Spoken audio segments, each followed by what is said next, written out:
for 8085 processor, so if we try to look into the machine language, so it is an 8-bit microprocessor as we have said previously.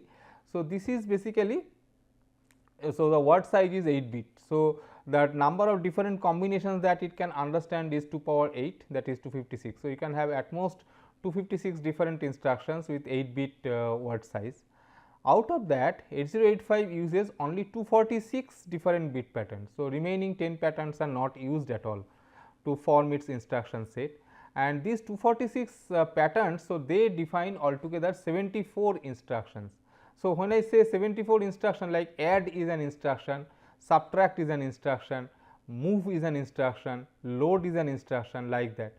And depending upon the operand of the instructions may change. Like if I have got say 10 different registers in my processor, say R1 to R10. So, add R1 comma R2, so that the R1 gets the content of R1 and R2, sum of R1 and R2 is different from the instruction add R3 comma R4, where R3 gets the content of R3 and R4, sum of R3 and R4. So, that way these two are taken as different instructions. So, if we consider that way, then there can be 246 different patterns, and that correspond to actually 74 different instructions, and it is very difficult to enter the bit patterns correctly. So, they are usually entered in a hexadecimal format instead of binary format. Like suppose if you look into this microprocessor kits that are available, for the development kits that are available. So, there are two ways in which you can load your program into that kit. One is by means of having some upload facility from some computer. So, that way the values may be uploaded directly into the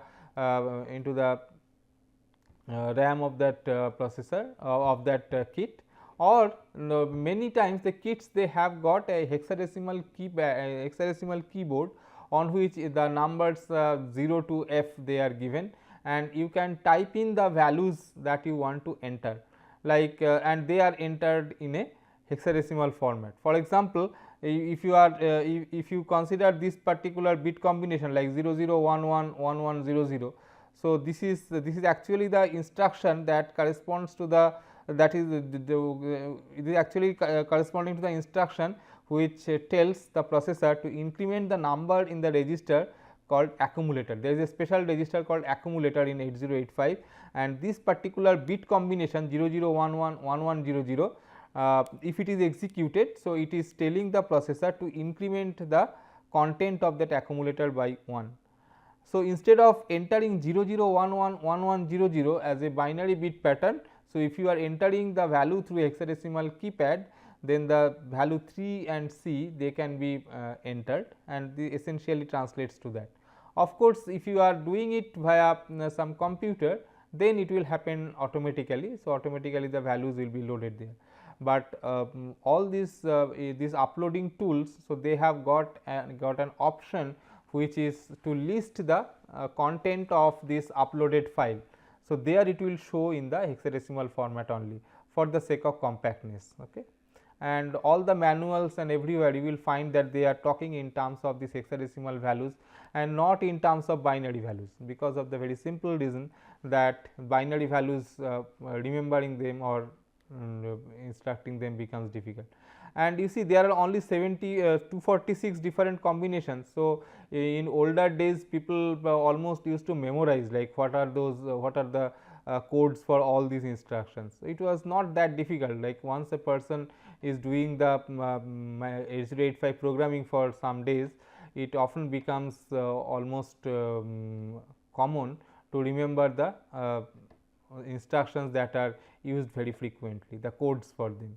So, that way it is that was the way it was done. Now, so while we are writing programs, so one possibility is that we write the program in say high level language like C or C++, and then we have got a translator that will translate it into the machine language of the processor. Now, the difficulty is that there are many scope of unoptimized translation. Okay. So, or the translation which are not very optimized. So, and as you know that the human beings, so they are the best optimizers. So, if the a code fragment is reasonably small and if you are an experienced programmer, then possibly you can write the best possible program in machine language, or so that you can write a program in machine language which will be better than any other program which is written in C or C++, because you will be able to calculate like the time required for executing each and every instruction and things like that, as we will see. So, that way it becomes easier or it becomes better if you write in a machine language, but again writing in machine language the difficulty is the codes and all that. Okay. So, what is done, an intermediary to these two, the high level and the machine language, is the assembly language. So, instead of entering instructions in a hexadecimal, so you can do it using some symbolic codes. Okay. So, it is so, and also if the if you are given a set of hexadecimal values, so it is difficult to understand the meaning of the program. So, that is the other issue. So, what is happening is that, so the companies, they have defined some symbolic code for the instructions. So, these codes are called mnemonics. Okay. A mnemonic for each instruction is usually a group of letters that suggest the operation to be performed. So, the based on like move is a mnemonic, add is a mnemonic. So, that way it is telling the operation that we want to perform. So, this assembly language program or assembly language statement, so they will consist of the mnemonic and the operands that will be there on which that operation will be done. So, if we go back to the previous example, like this particular bit pattern 00111100. So, this is 3C in hexadecimal. So, and its corresponding mnemonic is INR A. So, INR is the increment register. So, IN is increment and R is register. So, increment register A. So, A is a special register that we have in 8085, which is the accumulator. So, increment register A, and this 3C value. So, this is called the operation code, that is it will tell the processor what is the operation to be done, and that is why it is called op code or operation code. And this A, so this is called the operand, and this INR is the opcode. Now, so for example, if you take say this instruction 10, this particular bit sequence 10000000. So, this is 80 in hexadecimal. So, 80 is the mnemonic. Okay. So, 80 is the opcode, you can say, and it means that the corresponding mnemonic is add B. So, add B is the mnemonic, 80 is the opcode. So, it says that add register B to what? So, it does not tell anything like that in this instruction, but implicitly it means that this B value, the value of register B will be added to the value of register A. So, A is a special register which is called accumulator register in 8085, and whenever you have got any arithmetic logic operation, then one of the operand in most of the cases is the accumulator, and also the destination is the accumulator only. So, when you execute the instruction add B, what it will do? It will add the content of register B with the content of register A, and the value will be stored in register A. So, that the final value will be kept in register A only, or the accumulator only. So, it is important to remember that a machine language and its associated assembly language are completely machine dependent. So, like when you are talking about the C language, a high level language like C, that is machine independent. You can take the same C program to a number of platforms where the underlying processors are different, and then you can again compile it there and get it the compiled program executed. But you cannot take the same compiled code from one machine to another machine until and unless the environments in both the system, both the computers are exactly same, including the processor that you have, and particularly the processor that is exactly same. Otherwise, the machine language of one processor is different from the machine language of another, and assembly language is also different. So, assembly language is nothing but a user standable version of the machine language. Okay, so human understandable version of the machine language. So, it is going to be different for different processors. So, one program written in assembly language of processor A will not work on processor B. So, this is a typical example, like Motorola, it has got an 8-bit microprocessor called 6800, and 8085 machine language is different from that of 6800. So, is the assembly language. A program written for the 8085 cannot be executed on 6800 and vice versa. So, that is obvious. So, for an assembly language program, so see, assembly language is also not understandable by the processor. So, for assembly language program, so we need to convert it into machine language. So, how do we do this? So, there can be two different ways by which it can be done. So, previously it used to be done by something called hand assembly. So, as I was telling, so older designers of 8085 based systems, so they remembered the code of for each and every instruction, and also if you look into the manual pages of 8085, so that will tell you like what are the codes for various instructions. So, first you write down the program in assembly language, and then look into that chart where it has got for every instruction the corresponding machine the corresponding machine instruction format, or the opcode part, opcode forms, and using those opcode, so you can convert your program it's in 8085 assembly language to the machine language program. So, that is not very difficult. So, this is done by the hand assembly. This process is known as hand assembly. So, the programmer translates each assembly language instruction into its equivalent hexadecimal code or machine language, and then the hexadecimal code is entered into the memory. So, this is the way the hand assembly used to be done, and naturally this is error prone, like while doing this operation. So, I may be doing some mistake in selecting the in looking into the proper mnemonic and all that, and there may be a mistake, and possibility of error is more, and then those entering that hexadecimal program into the computer system, that becomes another headache. So, that way it is becoming it is error prone. So, the other possibility is that a program they use a program called assembler. So, this assembler program is just like the compiler. So, compiler they translate high level language program to machine language, and these assemblers they can convert the assembly language program to machine language.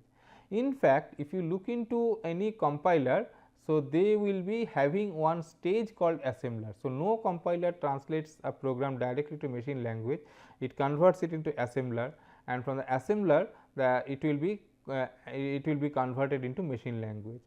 The reason is very simple, like in a computer system, if I support a number of high level languages, and then individual compilers they can convert to the assembly level language program for that processor, and in the system I can have a single assembler, and that single assembler can now convert all these assembly language programs into machine language. So, there is no point in duplicating the effort of putting the assembler as a part of all these compilers.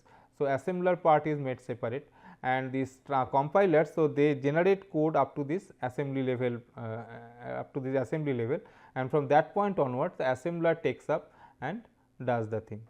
So, this way we can have there are assemblers that are available, there are many assemblers you can find they are available, and they are used in the assembly process. So, next we will go into the 8085 microprocessor architecture. So, it is a 8-bit general purpose microprocessor. So, let us try to understand the meaning. 8-bit means, so it does 8-bit operations at a time. So, most of the operations that it does is on 8-bit data, and even if it operates on 16-bit, so it will be handling them as 8-bit data only. It is a general purpose. So, it is not a special purpose thing. For example, if you are looking into a say digital signal processor, so that is dedicated for signal processing application. So, it is not like that. So, it is a general purpose processor, and it is a microprocessor. So, it has got the CPU, it is actually a CPU consisting of ALU, then you have got registers and all that. but it does not have memory and all that with it. It is capable of addressing 64 kilo of memory. So, and each is and it is 8 bit. So, whenever it is accessing memory, so it will be in terms of 8 bit. So, that way you can say it is 64 kilobyte of memory can be addressed by the processor. Now, whether the system will have 64 kilobyte or memory or not, that depends on the designer of the system that uses this 8085 as the basic processor. Now, if it is not using 64 kilobyte, maybe the system has got only 32 kilobyte of memory in it. So, remaining spaces will be empty, and processor should not generate addresses in that range during execution of any program in that system. Anyway, so the basic processor, it has got the capability to address 64 kilobyte of memory. Physically, it is a 40 pin chip. So, there are 40 pins, and so this detailed pin layouts we will see. 5 volt power supply is required, can operate at a clock frequency of 3 megahertz, and it is upward compatible, that is the previous version 8080, it is compatible with that in terms of pin layouts. So, this diagram is actually telling us the pin diagram of 8085. So, we have got this VCC, which is the power supply pin, then we have got this X1 and X2. So, in which we have to connect a crystal externally to generate the clock signal. So, this is the frequency generator. So, this will be connected to this X1 and X2. Then we have got some special lines. So, some of the special lines that we have is, as I said, that it can address 64 kilobyte of memory. So, if it is accessing 64 kilobyte of memory, then I need 16 address bit lines, 2 power 16. So, you see these lines marked pin number 21 to 28 marked as A8 to A15. So, these are the 8 bits, and this pin number 19 pin number 19 to this pin number 12. So, they are actually the other bits. So, this is AD0, AD1 up to AD7. So, they are multiplexed address data bus. So, we will understand this multiplex term later, but this will also provide the address line. So, address line, the address bus is total 16 bit, out of that this side I have got 8 bit, and this side I have got the 8 bit. VSS is the ground, and then there are, so next, so after address bus, so we have got the data bus. Okay. So, data bus is also given by these lines. So, AD0 to AD7. So, if you just ignore this letter A, so what you get is D0 to D7. So, this is actually the data bus. Okay. So, address and data, they pins, so they are mapped onto same pins. Okay. So, address 0 and data 0, they are put on the pin number 12, address 1 and data 1, they are put on pin number 13, etc. But that actually reduces the size of the chip, okay, because you cannot have any arbitrary sized pin package. Okay. So, after so this 40 pin package is a standard package. So, after that the number of pins, next one I think is 64. So, that way in between we do not have any other option. So, it is mandatory that we keep the pin size compatible with the packaging. So, that is there. Now, apart from this, so there are some special signals like this read bar and write bar, which is for the read and write operations. So, they are to be connected. Then there is a there are a set of interrupt lines. So, if you want to interrupt the basic operation of this processor from the outside world, you can use this line. So, trap, RST 7.5, 6.5, 5.5, INTR. So, these lines can be utilized to telling that processor that something exceptional has happened in the outside world and it should take care of that. Okay. Some for example, maybe this line, say this RST 7.5 lines is connected to a mouse, and whenever this mouse is clicked, so it tells the processor that the user has pressed the mouse button once. So, that way it can, the microprocessor may do some special action corresponding to that. So, we will come to that those things later. Then apart from that, we have got this ALE signal. So, this ALE signal is address latch enable. So, that will tell us like when this that will be useful for separating out this multiplexed address and data bus lines. We will see it slowly. Then there is another line which is IO stroke M bar. So, IO M bar, so it is input output or memory. So, when this processor is connected to some memory device, it can also be connected in a similar fashion to some IO device. Now, when it is processor is accessing the accessing outside world, it is accessing for outside world for some data. So, whether the data is from memory or from IO device. So, if it is from IO device, in that case this IO M bar line, so this value will become 1, and if it is from the memory, then this IO M bar line will be equal to 0. So, accordingly we can design some decoder circuitry by which either the memory chip will get enabled or the IO devices they will get enabled. So, we will discuss slowly on all these concepts. So, this diagram gives a cleaner way of understanding like what are the things that we have. So, we have got this higher order address bus A8 to A15 in pins 21 to 28, address and data bus. So, they are multiplexed. So, this AD0 through AD7. So, they are multiplexed here at this. So, this address and data bus, and we have got this. So, your crystal is connected here between pin 1 and 2. Pin 40 is the plus supply voltage 5 plus 5 volt, pin 20 is the VSS, which is the ground line. Then you can have some interrupts. So, like given by the pin number 6, 7, 8, 9 and 10. So, they are the interrupt pins. Then you can have some interrupt acknowledge. So, this is this INTA bar line. So, this is pin number 11. So, this comes in conjunction with this pin number 10 INTR. Okay. So, this INTR, so this when this interrupt is coming, so this interrupt acknowledgement pin is activated by the processor. So, when we will discuss on the interrupt, so we will be talking about this interrupt and interrupt acknowledge pins. Now, so in my board, so apart from the processor or the microprocessor, there can be many other devices that also need a clock signal. So, this clock out pin, so this is actually giving the clock signal of the processor to the other components on the board. So, if you need any device to be driven by the same clock as the microprocessor, so you can use this clock out line for that purpose.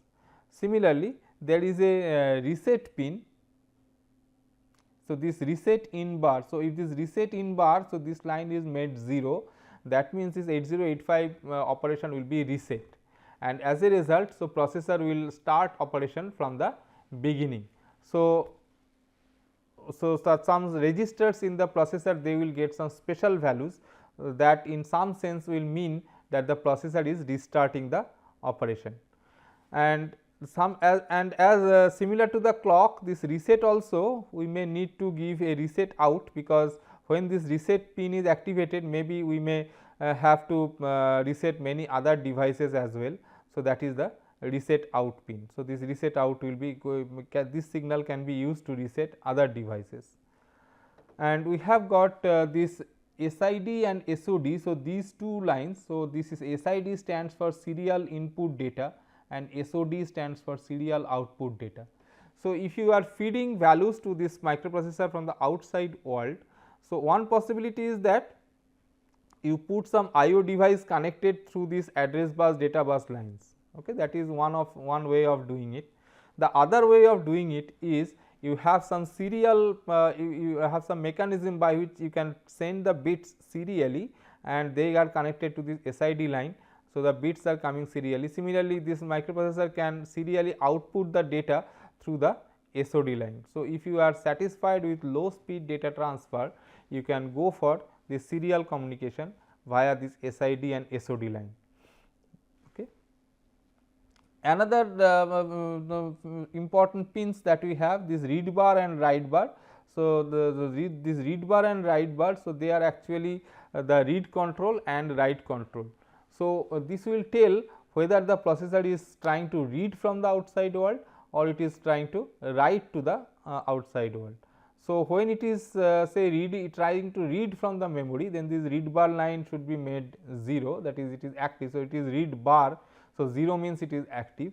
So, this read bar signal is activated, and if it is trying to write something onto the memory, in that case it will, the write bar signal will be activated. So, instead of memory it may be IO device also, and whether it is IO device or the memory. So, that is identified by this IO M bar line. This IO M bar line, as I have said, if this line is equal to 1, that means the processor is expecting the value to come from some IO device, and if this value is 0, then it is expecting the value to come from the memory.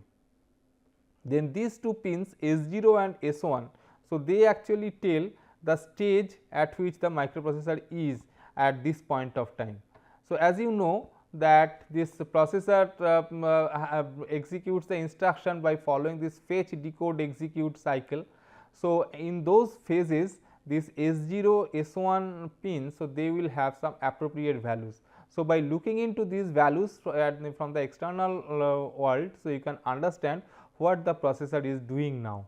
So, this S0, S1 and this IOM bar, read bar, write bar, these signals, so they tell about the status of the processor, and they are in general known as the control and status signals, because that talk about the status of the microprocessor. So, if we are looking into the wires that we have in the system, so that gives rise to something called system bus. So, this is the wires that connect the memory and the IO devices to the microprocessor. So, address bus is unidirectional and it identifies peripheral and memory location. So, if you look into this address bus, so this address bus, you can see the A8 to A15, it is going out from the processor, and similarly here also this when this multiplexed address data bus acts as address bus, then it is going outside, going out of the processor. Okay. So, this address bus is unidirectional and it is going to the outside, output from the processor, and it is used for identifying the memory location from where the value has to be read or where the value has to be written, or the peripheral device that has to be accessed for doing the operation. Then the data bus, so data bus is bidirectional, because you may need to transfer the value from the microprocessor to some memory location or IO device, or you may have to get the value from the memory location or IO device to the processor. So, as a result, this data bus is going to be bidirectional in nature, and there is control bus. So, they are for synchronization of synchronization signal, timing signal, control signals, etc. So, they are actually constituting the control bus. So, the system bus, it is consisting of all those wires which constitute the address bus, data bus and control bus.